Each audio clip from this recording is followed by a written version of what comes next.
Hello, everyone. So my name is Gord Farrell. I'm the president of the Vancouver Centre of the Royal Astronomical Society of Canada. So welcome to our first GA Lite session.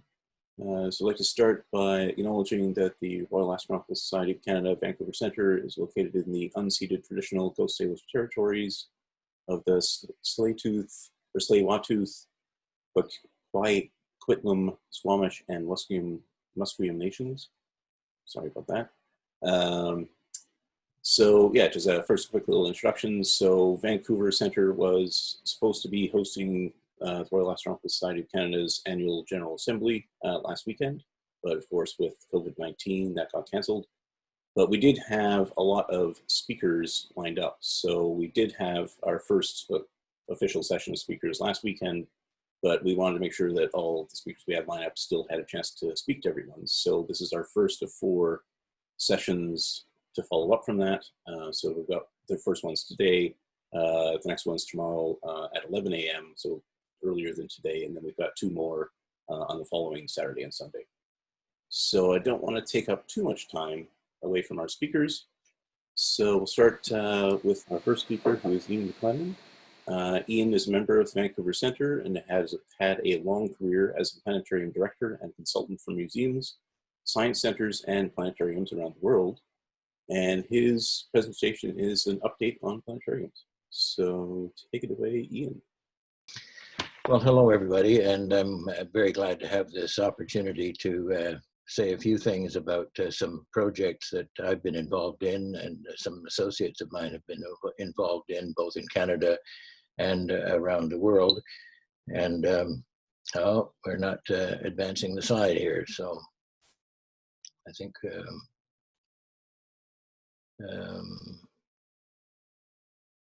did that advance? Yes. Okay. So you have a title slide on there now? Yes, the Andromeda Galaxy. Oh, okay. It's a future view of the Andromeda as it approaches the Earth sometime, maybe 200, no, about 2 billion years from now. So I'm very happy to have this chance to say a few things about some of the planetarium and visitor centers and observatories that I've been working on for the past several years.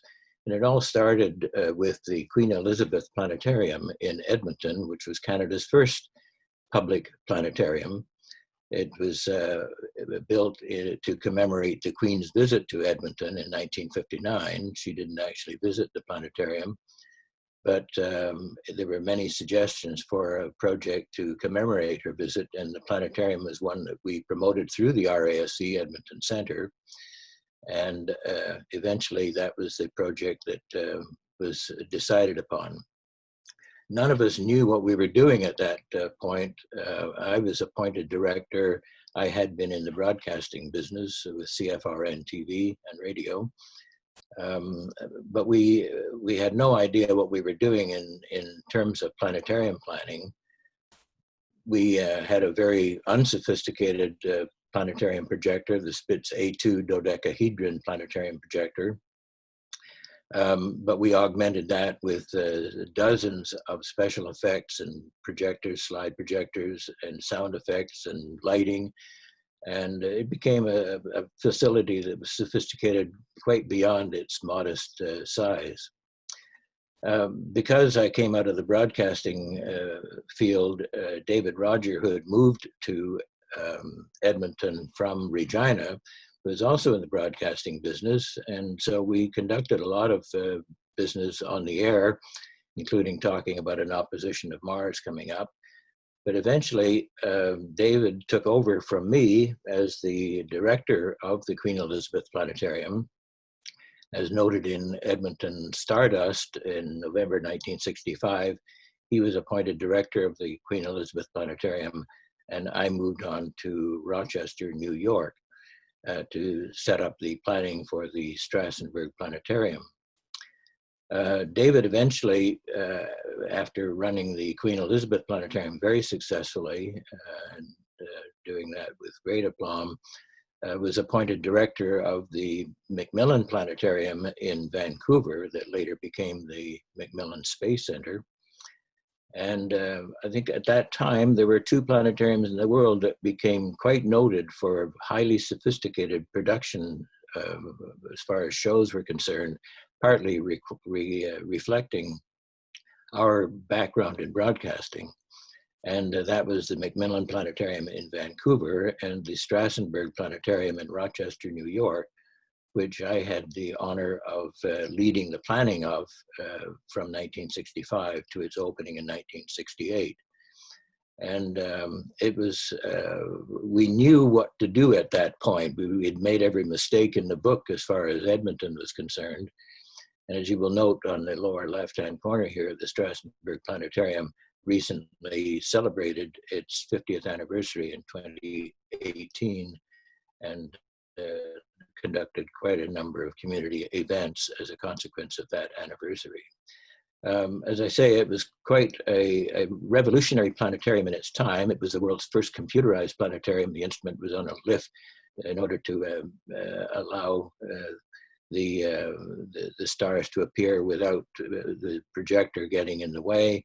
And you could see the whole daytime sky without any interruption. And there were about 500 projectors surrounding the dome. The timing was quite perfect. It was at the beginning of the space age. The Apollo program was going full blast. In fact, I was at the launching of Apollo 11. 2001 Space Odyssey had exploded on the scene, as well as the Canadian film universe from the National Film Board of Canada. One of the luminary visitors to the Strassenberg Planetarium was Arthur C. Clarke, seen here in front of the portrait of Edwin and Clara Strassenberg, the benefactors who made the planetarium possible. And that's a photograph that we commissioned from the Canadian photographer Yusuf Karsh, who became a friend as a consequence of that commission. I went on to direct the Rochester Museum and Science Center as Don Hall took over from me as the planetarium director. And then after a couple of years of that, I wanted to get back to Canada, and I became the first general manager of Ontario Place in Toronto, which many people in that area will remember fondly, with the Cinesphere, the pods, the children's play area, which was revolutionary at the time, the Performing Arts Center, and many restaurants and bars, and just it was a wonderful kind of a permanent world exposition. Among the people I got to know as a consequence of the entertainment center was the famous Canadian musician, pianist Oscar Peterson, composer, arranger, and among other things, I think this is not terribly well known, he was an amateur astronomer, and I believe he was a member of the Toronto Centre of the RASC. And talking about things coming full circle, Ontario Place, with its 5 pods in the Cinesphere, which was actually the world's first permanent IMAX theater, is being talked about as a potential place for a location for a new Toronto planetarium. Now, that's not a done deal yet by any means, but at least it's one of the possibilities that's being considered. And there is a committee that is headed by Henry Lawton, a retired Canadian diplomat, and who's been very aggressive and energetic in promoting the idea of a planetarium in Toronto. And there are several members of his committee, only some of which are seen on this screen. Mike Fitch from Waterloo, Randy Atwood, Julie Tomei, Kirsten Van Stone, and Bob McDonald, and the architect Bill Chomick. And in September of the last year, we actually ran a workshop in Toronto at the Casian Architecture headquarters with several community leaders. And of course, this planetarium would replace the good old McLaughlin Planetarium, which was funded, benefacted by Colonel Sam McLaughlin, who left a great legacy. And it was a planetarium that operated for many years. It was a very large theater, but 23 meters in diameter. It had a Zeiss Jena projector and several special effects and panorama projectors and so forth. And it was a planetarium that had a variety of show styles depending on which director was given the responsibility to produce any given show. One of the shows that I was responsible for on a contract basis was produced in Egypt to tie in with the Treasures of Tutankhamun exhibition at the Royal Ontario Museum. So we shot panoramas and other features in Egypt, and among other things, hired Omar Sharif to do the narration of that show. That was an interesting collaboration, and I could write a book or an opera about that. One of the people we got to know being in Toronto was the famous Canadian astronomer Helen Sawyer Hogg, a wonderful person. And not only was she a great astronomer, but she actually knit little booties for my two young daughters at the time. She was an amazing, wonderful person, and great memories from her. At one point, I became aware of a project happening in Vancouver, Expo 86. And I was in Vancouver on some other business anyway, as a lead up to what eventually became Science World. The dome of Science World is seen here in this screen. And that was an Omnimax projector in there that was part of the preview center for Expo 86 and later became Science World. I set up the cultural programming for Expo 86 starting in 1980, 81, 82, and then was seconded by the United Nations to co-manage the United Nations Pavilion. And that was voted one of the 10 best pavilions at Expo 86.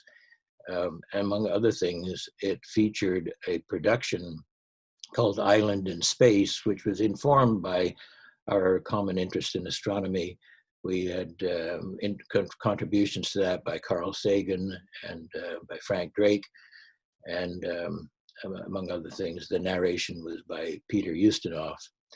It was produced by Pat McCloskey in Calgary, and my partner in crime, Randy Ormston. He and I co-produced that production. And it was a beautiful production. It got a lot of attention.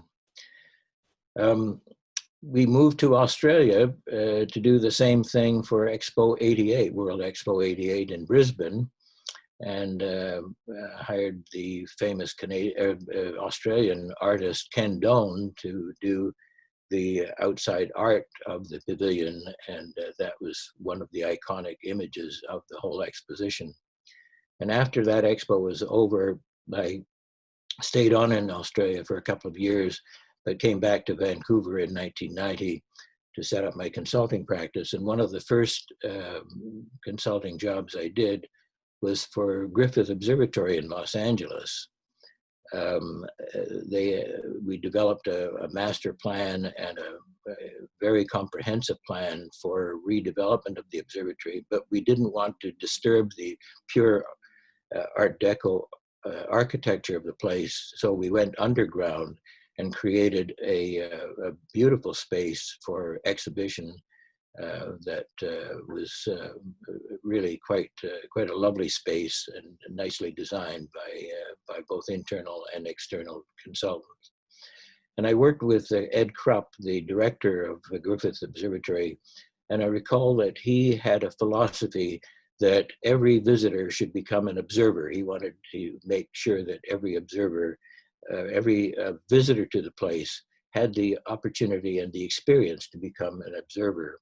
And when you've got a touchstone like that, as far as your planning is concerned, it's a very useful guide in terms of analyzing any suggestions that come up. One of the features that was designed was this Gottlieb transit corridor and a very sophisticated sundial.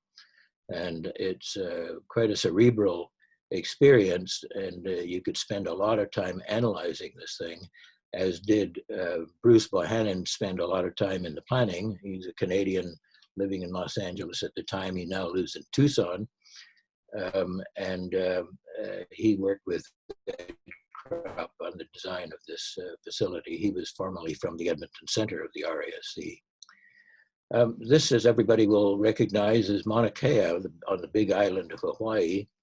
And some time ago, it was decided that since a lot of visitors wanted to inspect and visit the observatories, that was completely impractical en masse, at least, because of the location and its height of between 13 and 14,000 feet in altitude. So the idea was to build a visitor center, and I was part of a team that designed this visitor center. When I say it had mixed success, the whole idea originally was to bridge the gap between the Polynesian culture and the culture of the astronomy on the island, because there was some misunderstanding between the two cultures. The new visitor center in Maloa actually for a while complicated that, but I think that got settled out. But Aldrich Pear's design in Vancouver took on the role of designing the exhibition in partnership with Science North Enterprises in Sudbury, and then I was the planetarium specialist.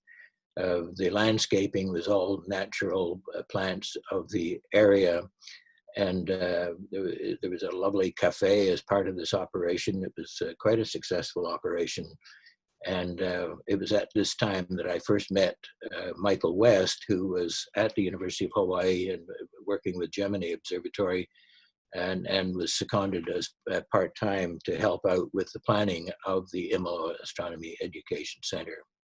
As I mentioned, I was the consultant on the planetarium itself, and this was quite a sophisticated planetarium. Among other things, the timing was interesting because we did extensive programming to interpret what was happening on the mountain with the various observatories, Keck and Gemini and so forth.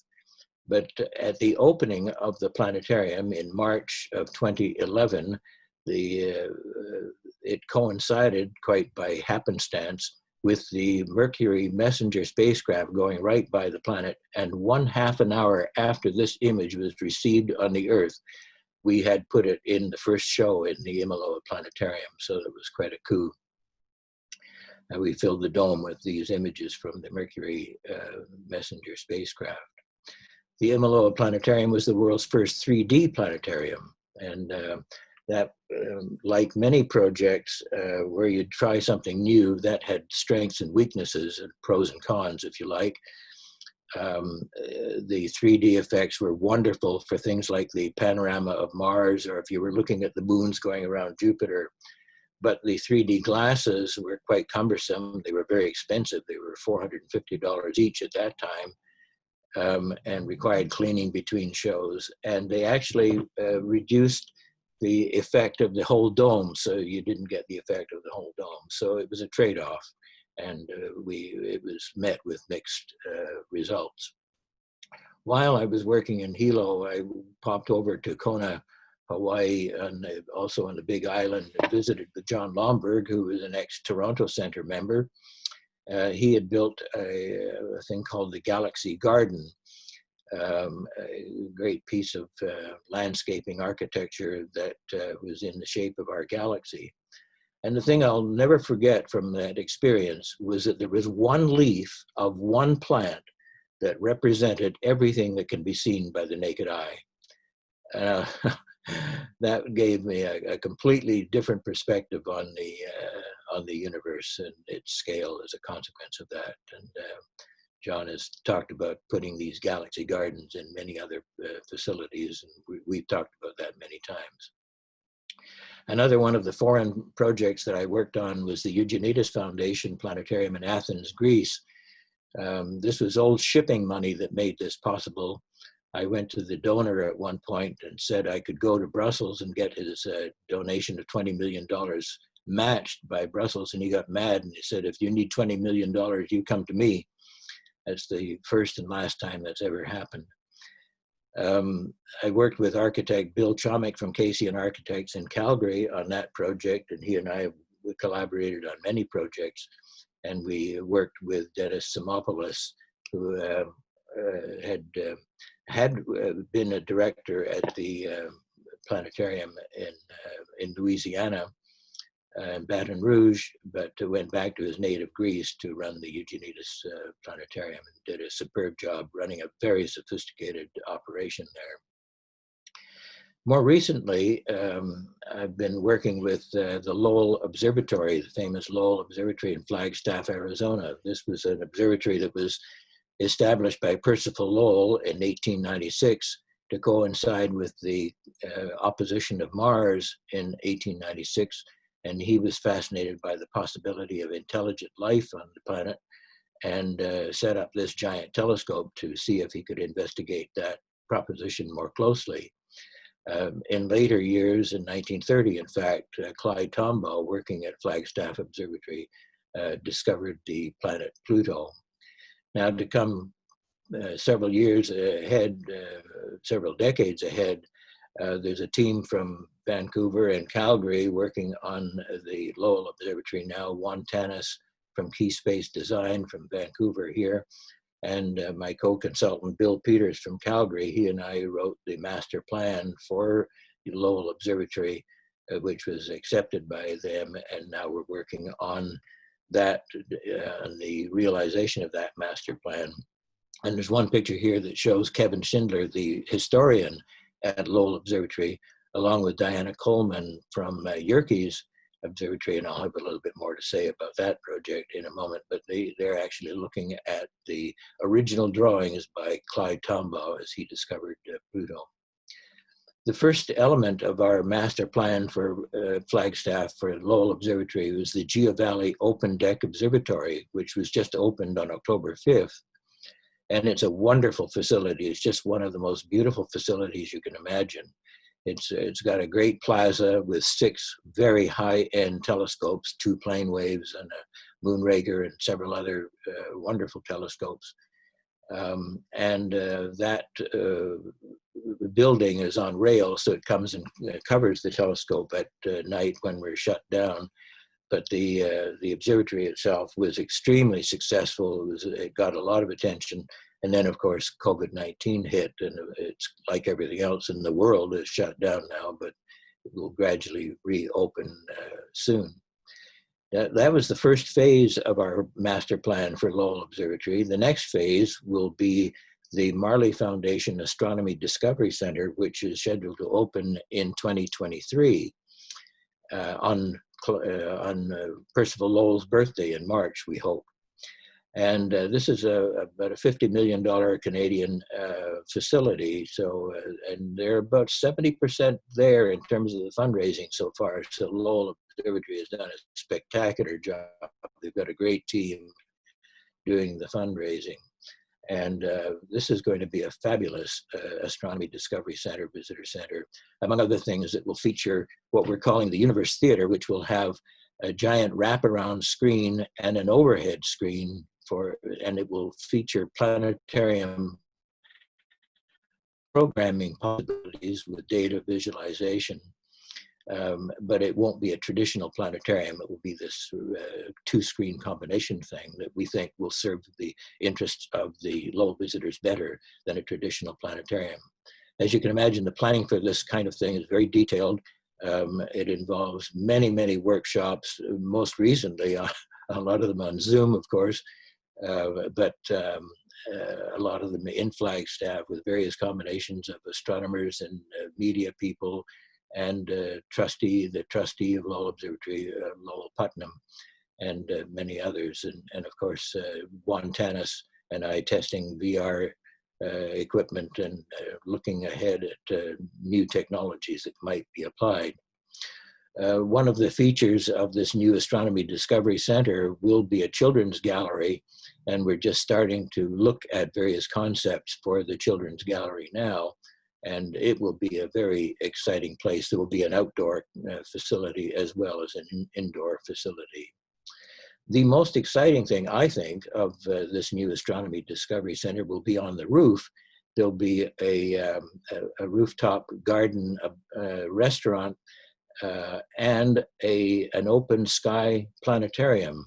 And it'll be a full planetarium with heated seats and many other facilities, including projection capability, but no dome. It'll be the real sky that people will look at. And this is going to be quite exciting. Now, you couldn't do this everywhere.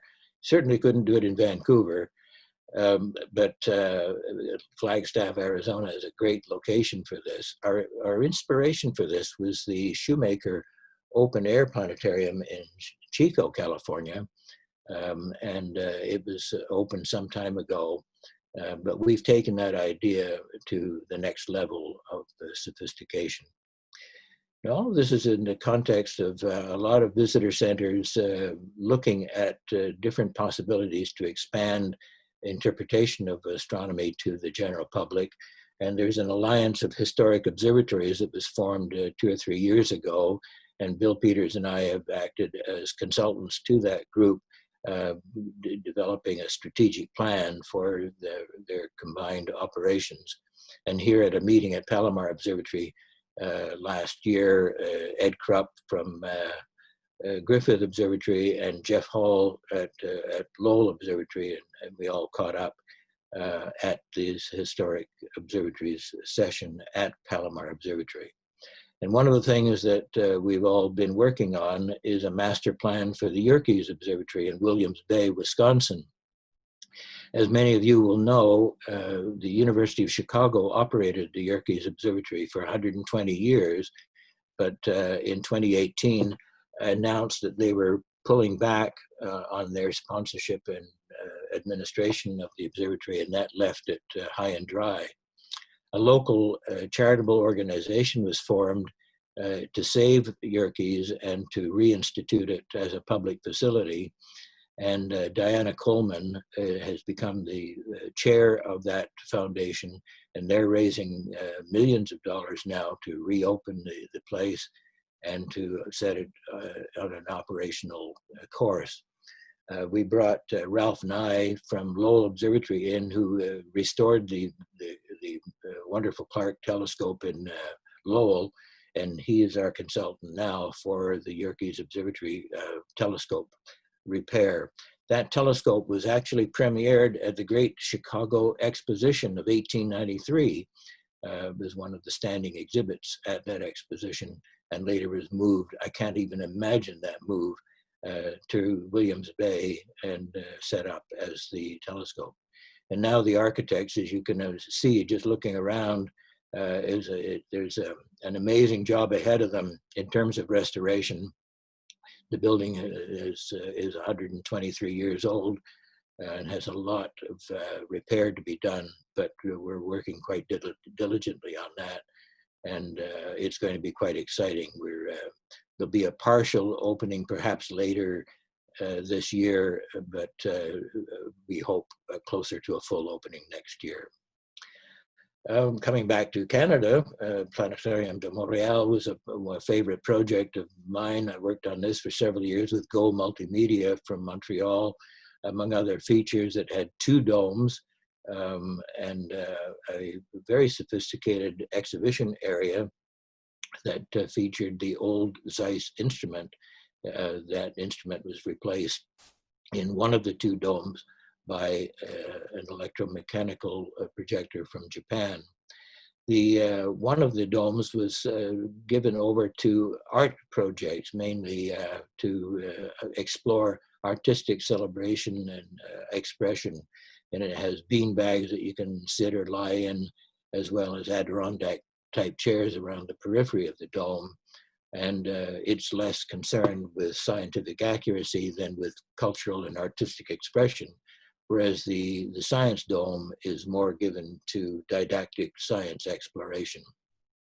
And it's become a very successful operation, along with the Konica Minolta projector, which we negotiated with Konica Minolta in Japan, with many improvements to the system. Now, I've long contended that you don't need a major, huge planetarium like Montreal or Los Angeles to do a good job. In fact, there's a small planetarium at the Ontario Science Centre in Toronto that does a wonderful job with very young preschool children. And the idea behind these preschool programs is to get rid of any precise educational objectives and concentrate on giving these young kids an exciting experience, a shared social experience, not to be afraid of the dark. And if any kid gets afraid of the dark, they just simply bring over this moon phase doll, it lights up, and the kids settle down immediately. And it's just a wonderful experience. I could go on forever about these preschool programs. In fact, to come full circle, the Queen Elizabeth Planetarium in Edmonton is now being fully restored. The city of Edmonton committed to a $12 million restoration of the project, and it is nearly completed now. And some of us are saying that that would be an ideal place. There's already a big planetarium in TELUS World of Science next door, but the small planetarium would be a great place for early preschool and early childhood astronomical education. And Frank Florian and I are working together on that concept now, and we'll be exploring that even further this coming week.